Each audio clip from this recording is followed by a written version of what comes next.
closet here, I'm going to be adding some shelving.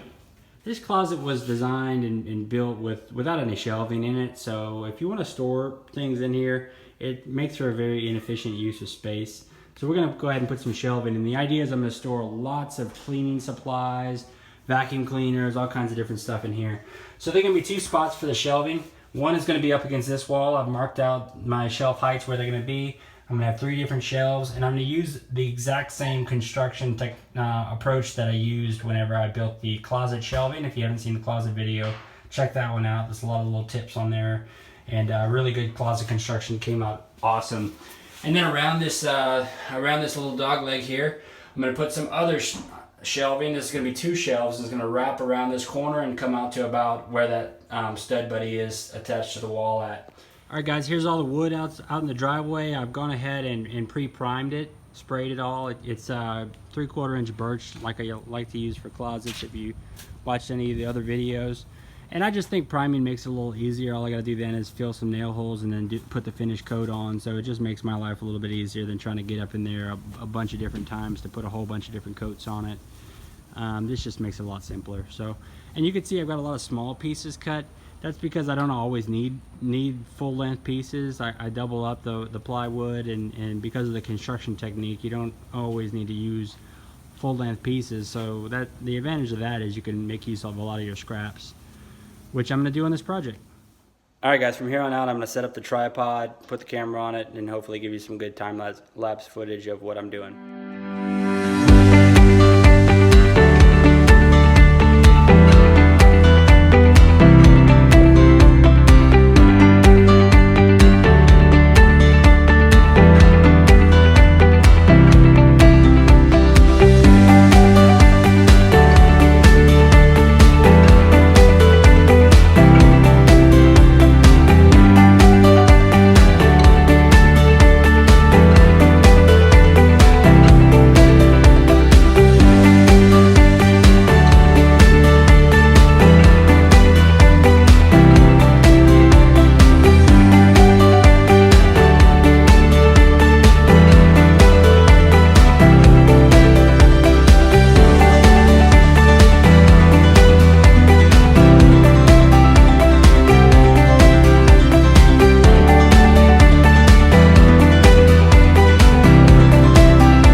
I'm going to explain really quick what I did here. I started with cutting the baseboard with an oscillating tool to fit the board flush up against the wall. I'm going to continue with the baseboard down here shortly.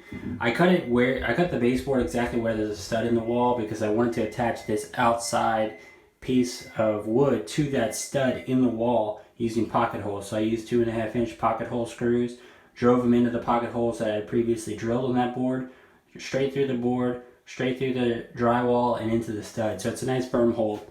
Then you can see how I supported the shelving by doubling up the wood, and that's the same for each shelf location. So this is a nice way to do it, and I'm going to caulk all these cracks here, and it's going to look really good at the end. On this side, you notice that I went with a deeper, wider board coming out. I did that not necessarily because I had to, but because the stud in the wall is about this location. So I wanted to be able to tap into a stud on both sides. There's also a stud further in near the corner that I hit into, just to give it a nice strong hold. I could have just attached it to this stud and then used maybe some liquid nails or something to hold this side of it up against the wall. Or I could have done what most people would do and just drive my brads right into the drywall and use that as a hold. But I wanted to go ahead and make it stronger, so that's why I did it like this. And you probably saw in the time-lapse video that I had some notches in this wood before I put it in. I used a miter saw, a chop saw to put those notches in, and I just did it based on where the shelving would land. I had straight lines drawn across here, so I knew where the shelving was going to land. So I marked up the wood and just got on the chop saw and cut those out so that it would fit the shelves in. It's a very similar way to support it, using the board itself to support the shelves going across. So to wrap this part up, I will face all this off with 1x2 inch select pine, which you'll see later. And I'm also going to put some cleats up against the wall here to stop it from flexing, which you can probably see it would flex under a lot of weight from all these cleaning supplies and things that I'm going to put on here. In this back corner, I'm going to put in 2 shelves.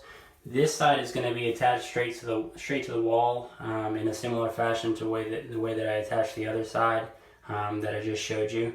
This end is going to stick out from the wall, and I'm going to use pocket holes the same way I did. I'm going to identify the stud location and put that piece coming out from the wall, perpendicular from the wall, exactly at that stud location, so that I can drive screws through the pocket holes and into the studs and firmly attach this side. And then the rest of the construction is going to be similar. I've already cut L-shaped shelves out of the plywood, so they're going to be seamless shelves in the corner. There will not be any seam. It's just going to be a straight L-shaped piece of plywood that's going to fit in here perfectly. And the same way, I'm going to put some cleats up against the wall there, and I'm going to face it all off with 1x2 inch pine.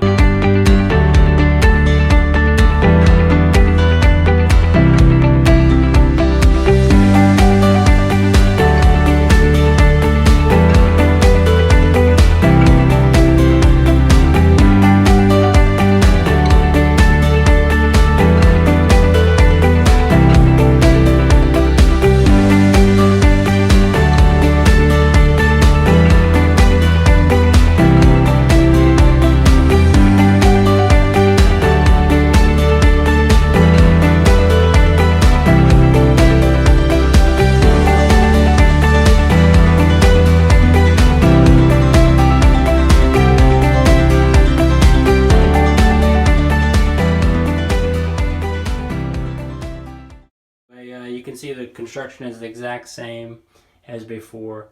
You might have noticed from the video that I couldn't quite get my gun up to the top shelf to actually brad down the top shelf to that vertical piece that supports it like I did the lower shelf.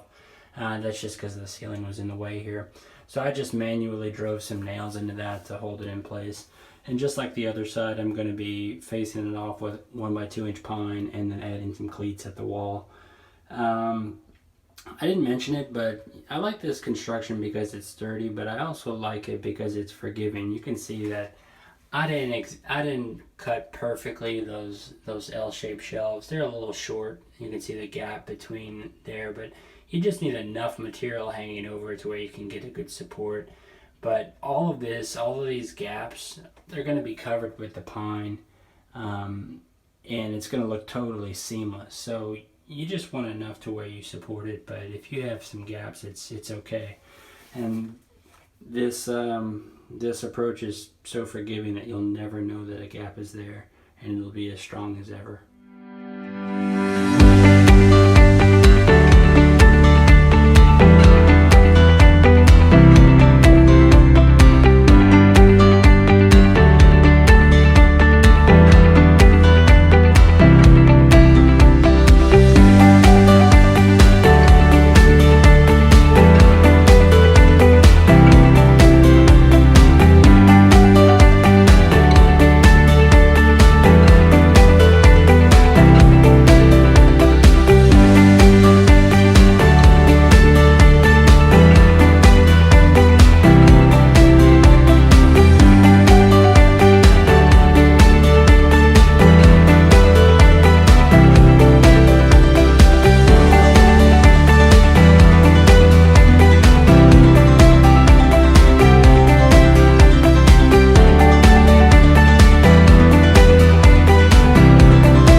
assembly part of the job is over with. You just saw me attaching those pine strips on the front. That's 1 by 2 inch pine, and that serves to give the shelving some rigidity as well as the cleats that I put. You may have seen those kind of sped along in time lapse that I put a bead of glue between the pine strip and the piece of plywood. That's going to serve as your long-term kind of permanent hold. If I have some kid running in there and hanging off the shelf, he's probably going to pull the pine off if it's just held in by brads. Actually, the main purpose for the brads is just to hold the wood in place until the glue dries. It forms a nice, good bond. If you've ever tried to pull apart wood that's been adhered together with wood glue, Tight Bond is a product that I like to use from Home Depot. It's a really good hold. It's going to basically pull the wood apart before it pulls the glued joint apart. What I'm doing now is I'm painting this pre-primed shoe molding we have here with our finish paint that we're using to paint the baseboards and everything else. So the shoe molding is going to dress up the baseboards, and inside the house I just finished caulking and filling nail holes. So that's drying now, and I am going to have to prime those pine strips and also paint it at the end. So there's still some more to do, but next video I'll show you is going to be me attaching the baseboard and the shoe molding.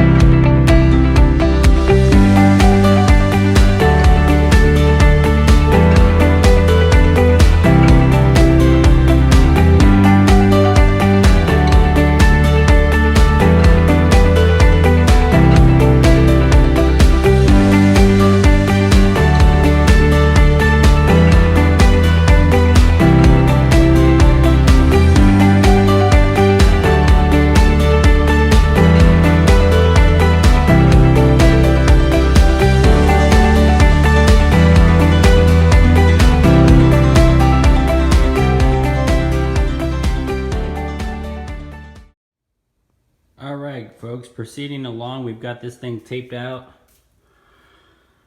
You can never underestimate overspray, so I went ahead and threw a whole bunch of tape down all the way up to the shoe molding, all around.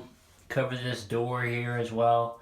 And I'm going to spray this out. I was initially planning on not spraying it, on using a foam roller and a brush where I needed to.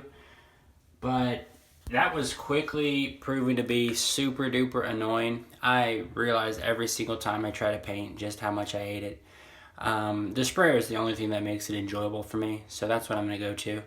And I'm setting up now with that. Alright, I finished the painting here in the closet. I didn't take a video. The close quarters here in this closet makes it really difficult to try to get any good footage and allow you to see anything. But basically just sprayed it on. Couple tips with your sprayer. I just use a Wagner Flexio 610, I think is the number. It's a pretty cheap sprayer, but it gives pretty good results. I showed it in the closet video as well. The main thing with a sprayer, you want to keep between 6 inches and a foot from the wall or whatever you're spraying, depending on the nozzle and a few other things, but that's generally about right. And anytime you have that trigger compressed, you want your hand to be moving. Otherwise you get paint built up really quick. I've gotten pretty good with my sprayer, so I don't really get a whole lot of drips anymore. But initially I did get a little bit, and I had to fix them. But it came out pretty good here, so I'll show you around. Let's go ahead and start pulling this tape up.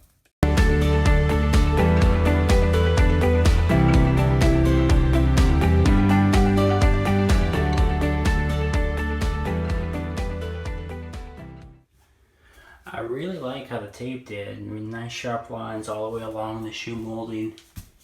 Come back here, we can take a look at our door that we made in another video. And then here is the shelving.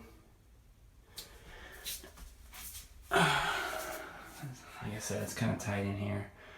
But yeah, the finish on the paint came out awesome. And you can see that shoe molding. I like this little detail quite a bit. It looks sharp. And this is this side here. Everything's nice and smooth, so I didn't show it, but I put wood filler up here where the pine meets the piece of plywood, and I came back with my sander, so it's very hard to even see that line. I get really close up to it, but otherwise it's pretty seamless from any sort of a distance at all. For wood filler, I sometimes use drywall spackling. I didn't use that this time. This time I went ahead and used a product from DAP, which is, I think they call it plastic wood or something like that. And it's supposed to behave like wood. The one thing you got to be careful of when you're using that is if you come back with a wet cloth, even though it's plastic wood and it's maybe a little bit better than using drywall spackling, it still will wipe off if you're using a wet rag. So you'll be taking material out. It may be more material than you want to take out, and then the holes will once again be visible that you're trying to cover up. So be careful with that. I'm trying to think of some of the other pointers that went along with this. You need that shoe molding cutter. That makes life so much easier. You can just stay where you're at. The way I do it normally is I cut my length to approximate lengths, maybe half an inch or 1 inch longer than what I need. And that way they all fit in the room, especially in a tight room like this. And I just sit where I'm at and grab the shoe molding cutter and sometimes don't even measure. I just mark the wood, put it in place and mark where the cut needs to be. That's as accurate as you're ever going to get. Much better than measuring if you have the actual workpiece that you can use when you're working on it. But yeah, it's an awesome tool. I love it. Use it every time I'm doing shoe molding, and it's not failed me yet. Let's see, what else can I talk about a little bit? With the brad nailer, if you're shooting brads in, I use 2-inch brads, probably a little bit longer than I needed to for attaching the facing on the front of the plywood. And sometimes those brads, being that long, if they're shooting into the plywood, they might shoot out one side. And it look like they're going in straight in, but then they'll curve, they'll hit something in the wood, and it'll cause the head of the nail to shoot in one direction, and they might pop out, and that happened occasionally. I think I've got a couple of locations down here at the bottom shelf, so they're completely out of view. I don't know if you can see any of them there, but they're completely out of view. Luckily it didn't happen in any location that was very obvious, so I didn't have to go back and do any wood filling except in one spot, which I did right here. When I shot a brad in here, and this shouldn't have happened, but I screwed up. I shot a brad in here, maybe at an angle, and it popped out over here. So in trying to fix it, I made it way worse, as you sometimes do.